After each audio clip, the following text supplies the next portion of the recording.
Vamos agora à nossa leitura, nesse dia 2 de março, no capítulo 11 de Êxodo, da nossa Bíblia do Expositor. Uma Bíblia que expôs os versículos para você entender a palavra de Deus. Acredito que você está sendo bastante satisfeito com essa leitura que eu estou fazendo.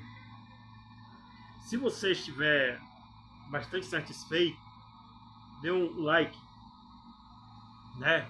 Como os outros colegas youtubers falam, dê um joinha para que outras pessoas venham visualizar a leitura e ficar atenta nessa Bíblia do Expositor, que ela expõe os versículos nas suas explicações para a gente entender um pouco da palavra de Deus, né? Um pouco. Ninguém irá entender tanto a palavra de Deus, porque ela é mistério. Mas o que você estiver entendendo aqui na nossa leitura, leve para a sua vida espiritual, profissional, conjugal, familiar. Eduque seus filhos no caminho em que Deus ensinou ao povo dele andar, desde a criança ao velho, né? Então é isso que temos que entender. Então aqui ainda no capítulo 11, neste dia 2 de março, estamos ainda no 1491 a.C., desde a primeira maravilha de Deus, que foi a primeira praga, nos anos 1491. E continuaremos até a saída, né? Aí. Mas hoje, nesse capítulo 11, vamos ver sobre os objetos de valor e vamos abordar também a morte, com certeza, dos primogênitos. Vamos lá? Diz assim, se eu consigo acompanhar, tá? Porque fica baixo aqui. Deixa eu ver se eu boto este travesseiro para ficar um pouco mais alto. Melhorou. Vamos lá. Olha só. No capítulo 11 está escrito: E o Senhor disse a Moisés: Uma praga trarei ainda sobre Faraó e sobre o Egito. Eu vou ler agora as explicações. Quando não lê o versículo, que você vê que não está aí, é a explicação, tá bom? Que diz assim: Esta 10ª e última praga tocaria no mais querido dentre todos no Egito, o primogênito do Faraó para baixo. O pecado toca a todos, ou seja, ninguém escapa. Por exemplo, se você quiser uma cura da sua enfermidade, você tem que buscar essa cura nas reuniões, no culto a Deus. Porque o livro de Romanos diz assim, na carta de Paulo aos Romanos: ofereceis os nossos corpos como sacrifício vivo a Deus, que é o vosso culto racional. O que é isso? Se você quiser uma cura no seu ser interior, uma mudança de vida, você só vai encontrar na cruz de Cristo. Por que eu estou falando isso? Porque em outras religiões, eles podem praticar a cura. O diabo está lá para enganar muitos. Mas assim, Satanás, ele pode enganar a pessoa diante daquele que está oferecendo a cura, tirar a enfermidade de você e colocar num próximo da sua família. Pode ser até no seu filho caçula, que no decorrer dos anos, quando ele estiver maduro, com 40 a 50 anos, ele vai aderir à sua doença. Ou seja, é assim que inicia as doenças hereditárias. São maldições, porque você quer procurar fonte de vida aonde não é de Deus, aonde Jesus não morreu para isto, e nem o Espírito Santo está nestes locais. Ou seja, o pecado ele vai atingir a todos ao seu redor por uma resistência sua ao Espírito Santo. Foi isso que aconteceu com o Faraó. Toda a resistência dele alcançou a sua descendência. Alcançou seus servos, alcançou os seus súditos, alcançou até aqueles que viviam com ele dentro do palácio real, seus servos leais. Então o pecado ele alcança todos. Isto chama-se pecados hereditários, que se não for quebrado no começo, isto vai sempre permanecer na sua linhagem. Entende? Então, só na cruz de Cristo você encontra a cura, só na cruz de Cristo você encontra a quebra de maldições, só na cruz de Cristo você encontra a libertação e só na cruz de Cristo você encontra a vida eterna. Amém? Prosseguindo no versículo 2. Depois, da qual ele vos deixará ir daqui, e certamente vos lançará daqui completamente. O Egito, por ora, ficou destroçado. O país que anteriormente tinha sido a nação mais poderosa sobre a face da terra, agora estava totalmente destruído. Qualquer um ou qualquer coisa que fique contra Deus, não importa o qual forte, rico ou poderoso seja, irá deparar-se seguramente com a destruição. E, com respeito ao crente que põe totalmente sua fé e sua confiança em Cristo e no que Cristo fez na cruz, também é certo que Satanás os deixará ir. Ele não tem outra alternativa. Romanos capítulo 6, verso 14. É isto que eu acabei de dizer. Se você colocar sua fé na cruz de Cristo, Satanás ele te larga. Todo laço ele solta. Porque você declara que você não é mais dele. Você é de Cristo. Declarou que você é do Senhor. Então ele não vai lhe tocar nunca mais. Então vamos ver no que ele fala essa referência no Romanos 6, verso 14. Que diz assim: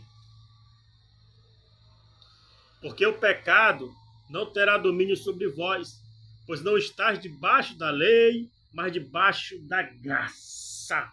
Aleluia. É isso. Entenda. É isso que ele quer dizer. Versículo 2. Fala agora ao povo que cada homem peça ao seu vizinho e cada mulher à sua vizinha joias de prata e joias de ouro.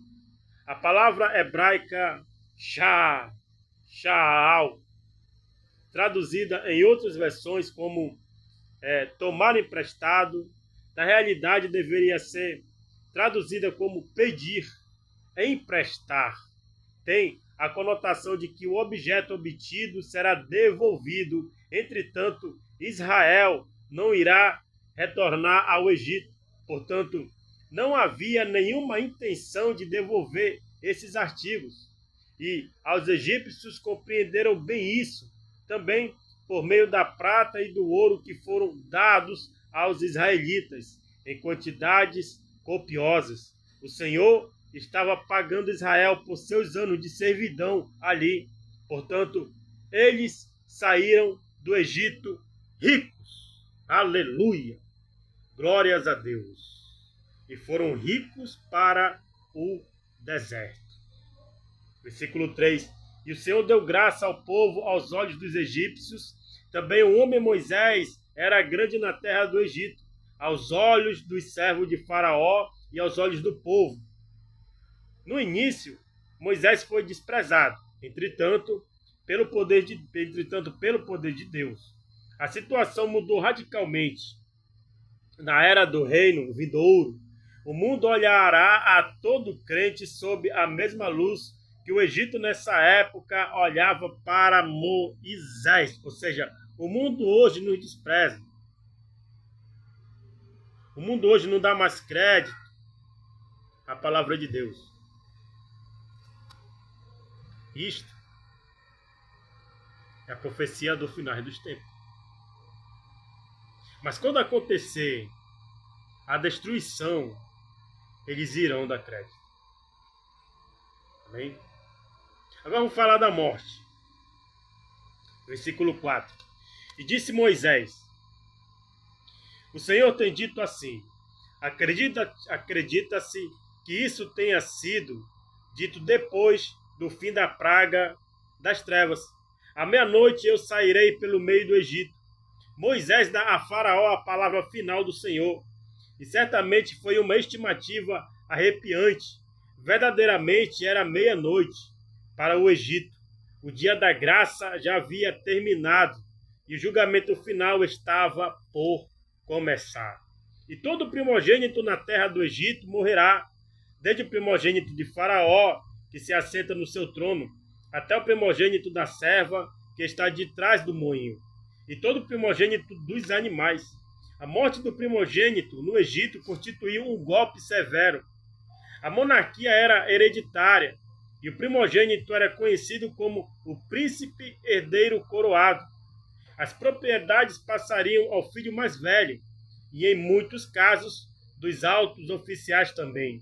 Os egípcios também acreditavam que a sua vida depois da morte continuaria através do primogênito. Em outras palavras, se o primogênito se perdesse, não haveria vida depois da morte. Portanto, esta praga foi a maior de todas e também a de maior alcance. Aleluia! Toda a crença errada dos egípcios caiu por terra. Tudo. Tudo que existe hoje, essas religiões pagãs ainda, são tudo sombra dos egípcios. Ou seja, são sombras pagãs. É morto. Não tem vida. Infelizmente você que está me ouvindo, adere a isto, porque você é cego, não quer enxergar a luz de Cristo, não quer enxergar a palavra de Deus. Mediante esta palavra, esta explicação, se não mudar a sua vida daqui por diante, eu deixo de ler lá hoje mesmo, porque a palavra é vida. Faça uma prova com Deus. Dobre o seu joelho agora, confesse os seus pecados, volte para o Senhor e pare de adorar o diabo por aqueles que ele envia para atrair a sua atenção para a morte. Adore somente a Deus. Aleluia. E haverá grande clamor por toda a terra do Egito, como nunca houve semelhante, nem jamais haverá.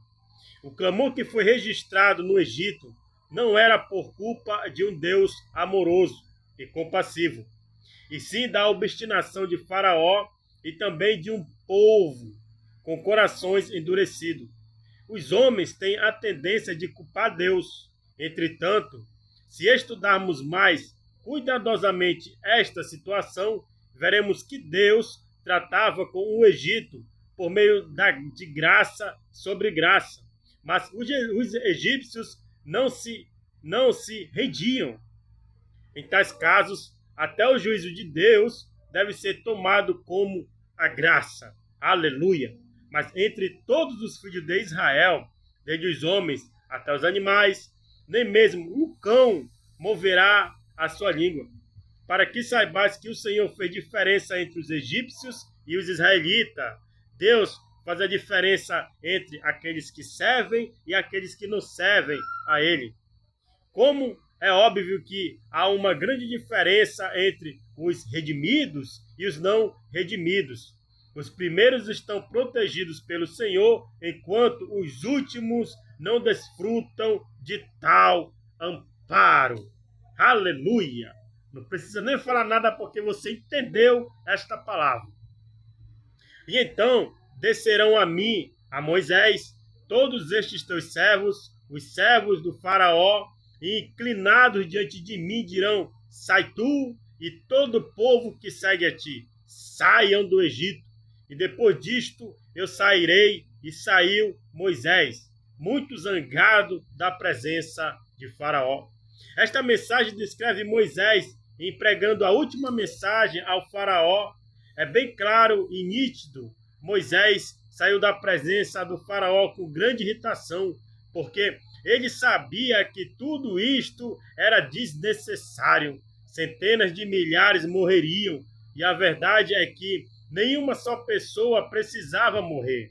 Moisés estava zangado com a obstinação do monarca, que mesmo tendo presenciado o Egito pouco a pouco ser destruído, ainda se recusava a render-se às exigências do Deus Todo-Poderoso. O Senhor disse a Moisés: Faraó não vos ouvirá, para que as minhas maravilhas se multipliquem na terra do Egito. O Senhor utilizaria a obstinação do monarca para glorificar o seu poder divino. Aleluia! E Moisés e Arão fizeram todos estes prodígios diante de Faraó, mas o Senhor tinha endurecido o coração de Faraó, que não deixou os filhos de Israel irem-se para fora do seu país. Mas a hora se aproximava, quando em breve o Faraó não teria mais alternativa, também Satanás não tem alternativa a não ser deixar ir o crente que põe a sua fé exclusivamente em Cristo na cruz. Aleluia. Vamos ler de novo o versículo 10. E Moisés e Arão fizeram todos estes prodígios diante de Faraó, mas o Senhor tinha endurecido o coração de Faraó, que não deixou os filhos de Israel irem-se para fora do seu país. Mas a hora se aproximava, quando em breve o Faraó não teria mais alternativa, também Satanás não tem alternativa a não ser deixar ir o crente que põe a sua fé exclusivamente em Cristo na cruz. Aleluia! Vamos ler Romanos capítulo 6, versículo 3 a 14. Olha só. Romanos capítulo 6, versículo 3 a 14. Ou não sabeis que todos quantos fomos batizados em Jesus Cristo, fomos batizados na sua morte?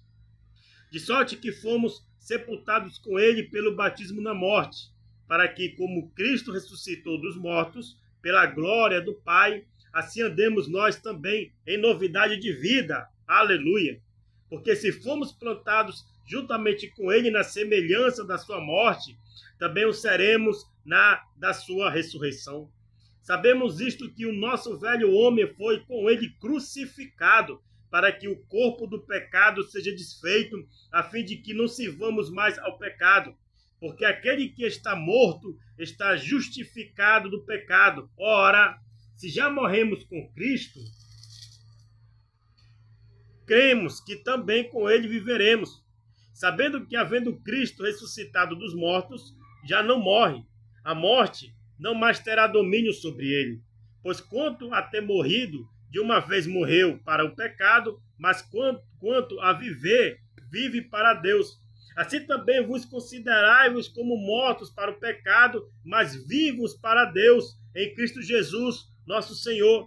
Não reine, portanto, o pecado em vosso corpo mortal, para lhe obedecerdes em suas concupiscências. Nem tampouco apresentei os vossos membros ao pecado por instrumento de iniquidade, mas apresentai-vos a Deus como vivos dentre mortos, os vossos membros a Deus como instrumentos de justiça, porque o pecado não terá domínio sobre vós, pois não estáis debaixo da lei, mas debaixo da graça. Aleluia! Cada praga que Deus trouxe, cada maravilha de Deus que ele manifestou, era um ato de graça e de misericórdia. Mas, como fala em Tessalonicenses capítulo 5, para a gente finalizar essa leitura. 1 Tessalonicenses capítulo 5. Diz assim para mim e para você. 1 Tessalonicenses capítulo 5. Olha só o que Faraó fez. Verso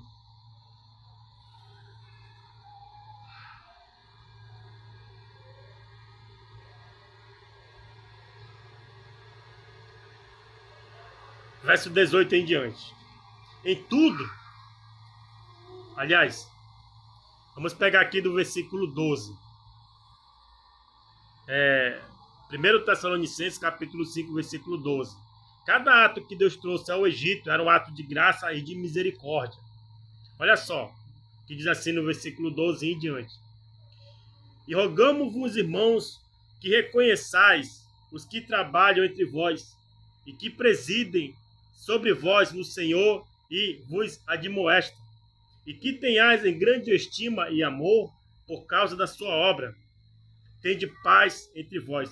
Rogamos-vos também, irmãos, que admoesteis os desordeiros, consoleis os de pouco ânimo, sustenteis os fracos e sejais pacientes para com todos. Vede que ninguém dê a outro mal por mal, mas segui sempre o bem, tanto uns para com os outros, como para com todos. Regozijai-vos sempre, orai sem cessar, em tudo dai graça, porque esta é a vontade de Deus em Cristo Jesus para conosco. Não extingais o Espírito, ou seja, não resistais o Espírito. Foi isto que Faraó fez e trouxe para o seu povo toda sorte de desgraça. Não desprezeis as profecias, examinai tudo, retende o bem. Abstende-vos de toda a aparência do mal. Aleluia! Ou seja, afasta-se do mal. E o mesmo Deus de paz vos santifique em tudo. Em todo o vosso espírito e alma e corpo sejam plenamente conservados e irrepreensíveis para a vinda de nosso Senhor Jesus Cristo. Fiel é o que vos chama, o qual também o fará. Irmãos, orai por vós, orai uns pelos outros. Saudai a todos os irmãos com ósculo santo. Pelo Senhor vos conjuro que esta epístola seja lida a todos os santos irmãos. A graça de nosso Senhor Jesus Cristo seja convosco, seja contigo. Amém. Aleluia. Pare e ouça essa mensagem. Se puder, escreva no caderno e faça com que entre na sua cabeça que Deus, Jesus, o Espírito Santo, eles são a Trindade. Eles são uma só pessoa. Eles andam com você todos os dias. Ele fala para você onde você está pisando falso. Ele fala para você onde você está indo, que não é para onde você não deve ir. E faça com que a palavra de Deus entre na sua mente. Porque hoje, neste dia, 2 de março, Deus, ele tem misericórdia, ele age na terra com muita graça, para que você tenha um tempo de arrependimento. E esse faraó teve, mas ele resistiu. Não resista à voz do Espírito Santo. Renda-se a ele, para que você alcance a salvação e também a vida eterna. Até a próxima live, se Deus quiser.